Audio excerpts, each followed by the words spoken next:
Are there any other speakers? Does the Green Party want to? I did make a ruling earlier on that it would be one call per person, and we did have a point of order from Kevin Haig, and no one.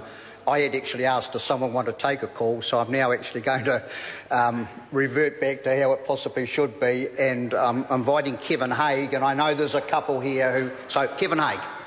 Thank you very much, Mr Chair. I appreciate the call and give my thanks also to other members for facilitating that. Sir, I was speaking in an earlier contribution about the importance of price, and just as we use price as a mechanism for reducing consumption of tobacco and thereby producing savings to our health sector and creating funds to fund treatment services, and there's consensus in the House about that, we ought to be doing the same thing around alcohol.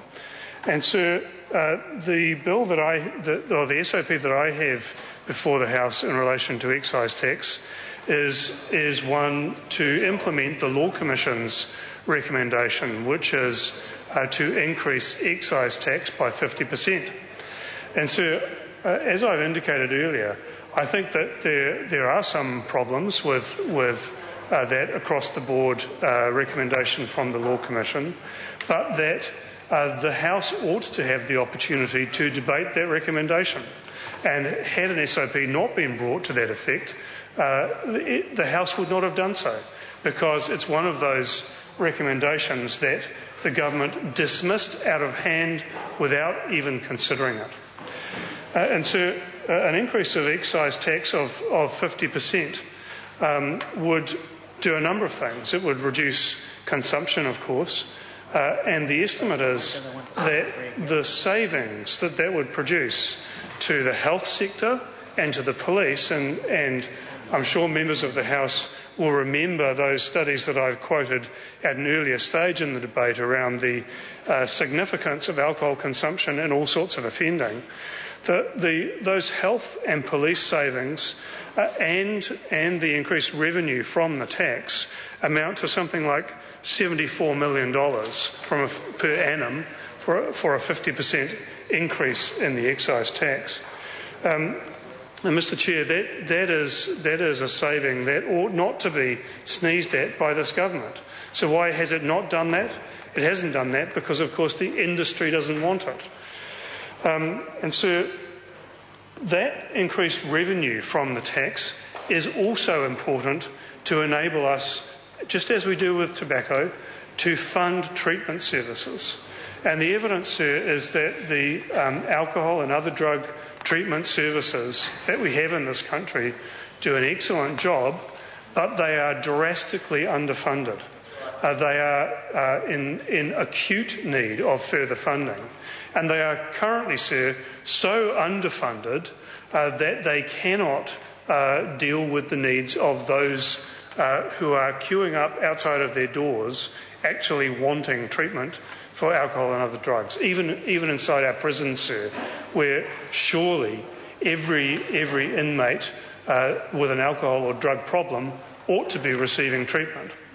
So, sir, price can make a very substantial difference in this battle to minimise alcohol-related harm, and it is a shame and a disgrace that the government has chosen not to go there. As I said, sir, I believe that the government has chosen not to go there because of pressure from the alcohol industry.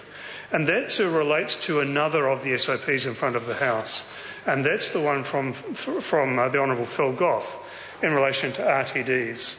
And I think it reflects very poorly on the government that the government has chosen to go with exactly the prescription that was requested by the alcohol industry around RTDs.